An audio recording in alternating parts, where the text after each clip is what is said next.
Saludos cordiales a todos. Mi nombre es Cintia Quinapayo y en este momento no, me encuentro con la licenciada Silvia Méndez, que es psicóloga educativa, es graduada de psicóloga educativa en el 2012. Y bueno, en este caso nosotros la hemos citado a esta entrevista precisamente porque tiene el perfil profesional como para contestar estas preguntas que hemos asignado precisamente en el tema de influencia de las familias disfuncionales en el rendimiento académico de los estudiantes. Bueno, en este caso la primera pregunta que le haría a usted, muy buenas noches, licenciada, gracias por asistir a esta entrevista. Nosotros queremos justamente preguntarle que ¿cuál cree usted desde su experiencia que son las consecuencias de un problema no resuelto? Bueno, muy buenas noches. Las consecuencias de un problema no resuelto sería que nosotros no encontramos la raíz del mismo para ponerle en práctica una acción que solucione dicho problema. Y así nosotros poder fácilmente encontrar la causa del no haber podido resolver el problema. Ok, muchas gracias. En esta parte también, si nos vamos al aspecto de sentimental, al aspecto psicológico, más como que emocional del estudiante, eh, de acuerdo a su criterio, la agresividad y la intolerancia en este caso, ¿cómo pueden afectar a la relación social del niño, ya sea en el ámbito de su relación con el docente y su relación con sus otros compañeros? Ya. Bueno, la agresividad es un factor muy importante. A veces el niño esto lo observa en su familia, sus padres son agresivos, entonces ellos muestran conductas agresivas, ¿no? Porque piensan que la agresividad es natural. Eh, los niños a veces perciben de parte de a sus compañeros, muestran violencia, se alteran en el ambiente escolar. Los niños no tienen su autocontrol en sus relaciones con sus amiguitos. También en las escuelas ellos pueden producir daños físicos, emocionales, se desmotivan. En ellos también crece efectos negativos en el rendimiento escolar. Entonces todo eso depende de su hogar, la agresividad que él le rodea, o sea, todo viene de su influencia familiar. Entonces para los niños es normal el ser agresivo, como papá es agresivo en casa, entonces ellos muestran ese comportamiento en la escuela, es normal. Y por ende el niño agresivo golpea físicamente, puede eh, psicológicamente a sus compañeros. De esto también nace el bullying, el llamado bullying, que para ellos es normal. Entonces es muy difícil tratar de que un niño no sea agresivo. Más que todo hay que conversar con los padres, dialogar para que el niño pueda cambiar su comportamiento y no perjudique sus relaciones sociales. Mm, sí, es muy importante como conocer este tipo de criterio en cuanto a lo que es la agresividad, porque como usted lo dice, es muy natural a veces dentro del ambiente escolar cuando los niños tienen problemas en casa. Y bueno, aprovechando esta situación de que usted es docente y aparte ejerció la parte de lo que es la psicología educativa, usted... ¿cuáles han sido, usted, según su perspectiva, cuáles han sido los cambios físicos y emocionales que han presentado los niños que tienen familias disfuncionales, obviamente aparte de lo que es la agresividad, y cuáles son los cambios que usted ha observado dentro de esos estudiantes? Bueno, la disfuncionalidad en la familia en la actualidad es muy grande, ¿no? Hay lamentablemente corresponde a un sector muy activo, o sea, es muy grande el porcentaje de familias disfuncionales. Y se ve reflejada en los problemas de los aprendizajes de los niños, ¿no? La participación de los padres en el proceso de enseñanza es muy escasa. No existe una participación activa de parte de sus padres a los niños.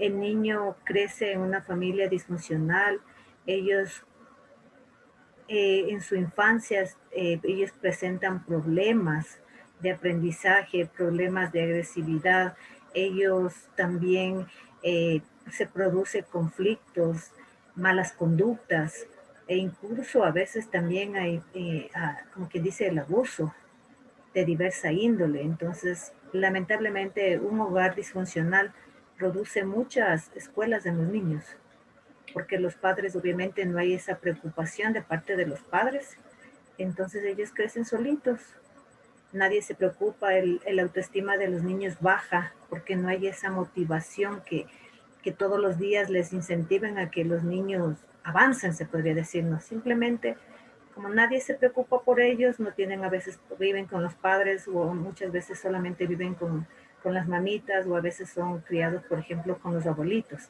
Entonces sí, genera grandes problemas conductuales un hogar disfuncional en el niño. Ok.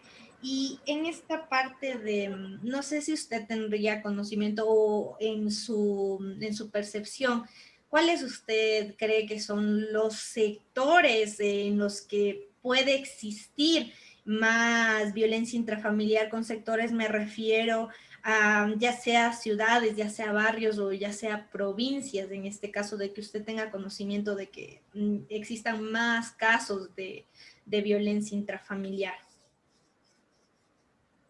Bueno, yo tengo conocimiento de que en el 2014 se hizo un censo en, en El Oro, en la provincia, en El Oro. Entonces, había más o menos, se entrevistó a 428 adolescentes, de los cuales por ende tenían hogares disfuncionales porque la edad no les permitía a ellos organizar una familia.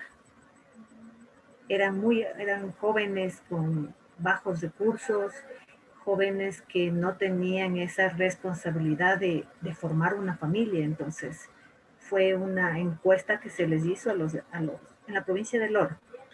Ok, entonces, Entonces, fue ahí la que tengo conocimiento que fue el más alto porcentaje que se realizó a adolescentes. sí, y en el caso de como más o menos lo acaba de manifestar en este momento, la influencia, como usted nos dice, de lo que son los hogares que tienen padres, que en este caso son adolescentes, ¿eso usted cree que influye demasiado dentro de lo que sería la crianza en un hogar estable? O sea, es decir, que influye mucho la edad en este caso.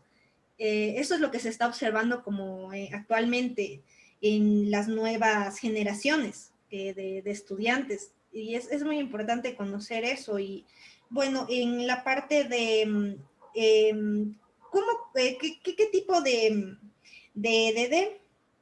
en este caso, qué tipo de acciones usted tomaría en el caso de observar niños que tengan esta problemática de familias disfuncionales? ¿Cuáles son las acciones que, en este caso, usted como psicólogo educativo y como docente trataría de aplicar para que se solucione este tipo de situación conflictiva entre los estudiantes? ¿Cómo actuaría usted? Bueno, en las instituciones educativas existe un protocolo.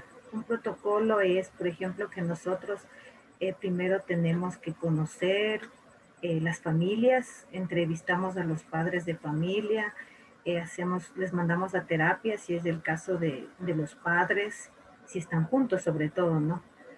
Y se identifica el problema. Luego, si no hay cambio del estudiante, entonces se procede a dar una denuncia. Hay ahora muchas instituciones que amparan al niño, entonces lamentablemente se procede a denunciarle al padre y a la madre con las causas, ¿no? O sea, por ende tiene que haber una entrevista con el psicólogo tiene que entrevistarle al niño, saber las causas de la violencia, porque no solo, la violencia es una palabra generalizadora muy grande, que no solamente es una violencia física, puede haber violencia emocional, puede haber violencia de abuso. Entonces, primero hay que identificar la causa. Luego se procede a conversar con los padres. Si los padres no nos ayudan, entonces se procede a hacer la denuncia en la respectiva institución que apoya al niño. Mm, Para que así ellos, por ejemplo, la trabajadora social visita el hogar del niño. Entonces, esas son el protocolo que uno se sigue. Y ahora también, antes necesitaban el psicólogo o una persona especial, o sea, se puede decir una persona que tenga, puede ser psicólogo, puede ser una trabajadora social, quien haga la denuncia. Ahora no, ahora puede hacerlo cualquier persona, puede hacerle un docente, puede hacerle el vecino que tiene a su lado, cualquier persona que mire que el niño está siendo violentado por sus familiares, entonces ahora ya es permitido que él haga la denuncia. Ese sería el protocolo que nosotros seguimos. Y en esta parte también como sabemos también en este momento tenemos esta fase de como que de la pandemia y la etapa que fue obviamente de confinamiento en la que los estudiantes actualmente ya se encuentran en la mayor parte del tiempo dentro de su núcleo familiar, o sea, ya no es tanto la relación directa con el docente, sino ahora como todo es virtual, están tratando de implementar esto que es la educación virtual. ¿Y qué, qué pasaría? ¿Qué usted cree? Usted en su entorno, como sería de su profesión dentro de la docencia también, ha presentado algunos casos de violencia intrafamiliar. O sea, hay algunos estudiantes que por alguna razón de que sería del problemas o conflictos familiares, se ha presentado ese caso de que los estudiantes no asisten a clases por ejemplo, no presentan tareas cuando están en caso, ¿cómo sería los cambios que usted también ha observado dentro de este tipo de estudiantes? ¿Cuáles ha tenido casos más claro de estudiantes que tengan este tipo de problema ahora que estamos en la pandemia, que como que se ha aumentado más el grado de afección que tienen ahora estando dentro de su familia? Lamentablemente sí, por ejemplo, en el ambiente en el que yo me relaciono con mis niños, es un ambiente sumamente de bajos recursos, donde los padres sí han demostrado mucha agresividad. El hecho mismo de ellos de encontrarse en su casa rodeado de su familia, ¿no? Como ellos antes salían a trabajar, ese estrés les está consumiendo. Entonces, lamentablemente se puede decir que los niños han sido víctimas de sus padres, ¿no? Porque en este caso de la pandemia, el agresor, que sería en primer factor, es el padre o la madre. Y los niños, por ende, no se sienten bien. O sea, yo tengo el caso del estudiante que lamentablemente ha sido abusado sexualmente, se podría decir, por su tío. Como sus padres no cuentan con el internet, entonces solicitan ayuda a su tío y ahí viene la confianza, ¿no? Que uno como padre debería de escucharles, sobre todo a los niños, en si acusan o prevenirles, hacerles comprender de que su cuerpo es suyo y nadie tiene que tocarlo. Entonces sí es difícil. La pandemia sí ha generado varios problemas porque los niños se sienten muy solos.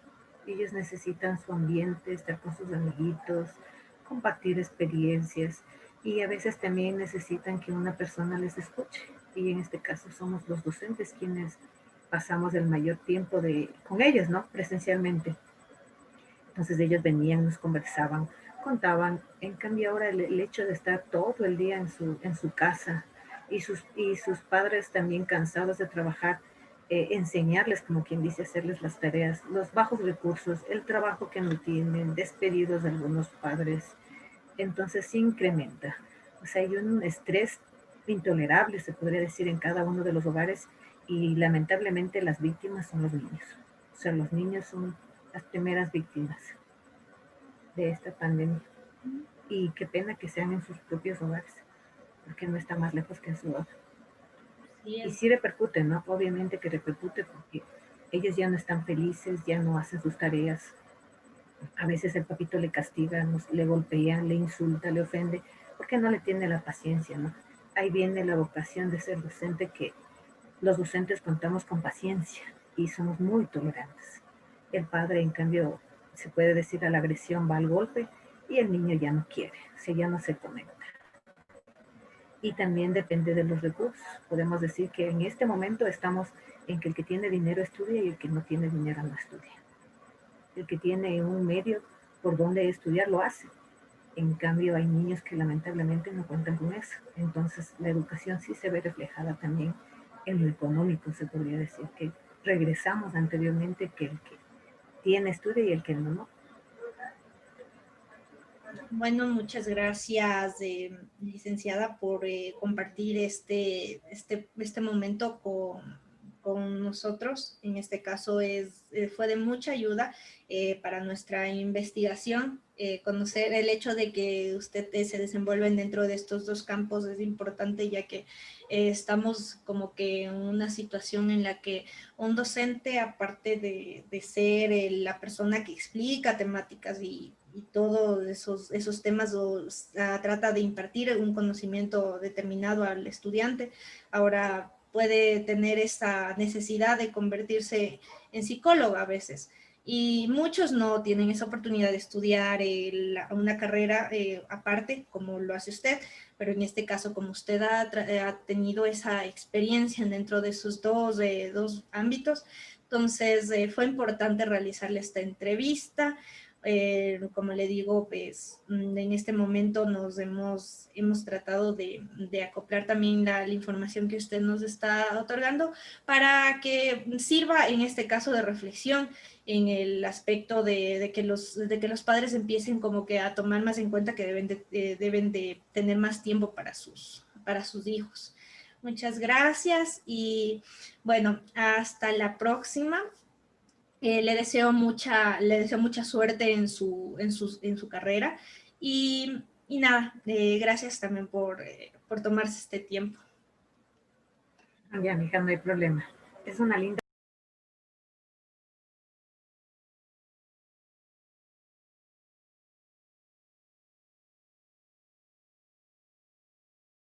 Mi nombre es Kevin Aguilar y el día de hoy abordaremos la temática familias disfuncionales y su impacto en el rendimiento académico de los estudiantes, para lo cual hemos invitado a este espacio educativo a un docente en ejercicio, el licenciado Néstor Canchilla, el cual nos va a aportar con su conocimiento en la entrevista que vamos a realizar a continuación. Bienvenido, licenciado, a este espacio. Es un gusto volver a compartir con usted y pues sí, espero que esta entrevista sea de su agrado. Bien. Bueno, bien, buenas tardes. Entonces, presto, ¿no?, a las preguntas para ver si resuelvo un poco las inquietudes. Comencemos con las preguntas. ¿Usted cree que la violencia dentro del núcleo familiar influye en el rendimiento escolar? Bien, todo tipo de violencia, sea sexual o psicológica, física o verbal, va a influir en el aprendizaje de los estudiantes. Primeramente, ¿por qué va a influir? Porque les va a bajar el autoestima. Entonces los chicos o el niño o el adolescente no se siente motivado y va a tener en su cabeza siempre el problema. Entonces estos chicos deben recibir ayuda. En base a su experiencia de vida, ¿qué cambios ha podido observar en los estudiantes que presentan bajo rendimiento académico?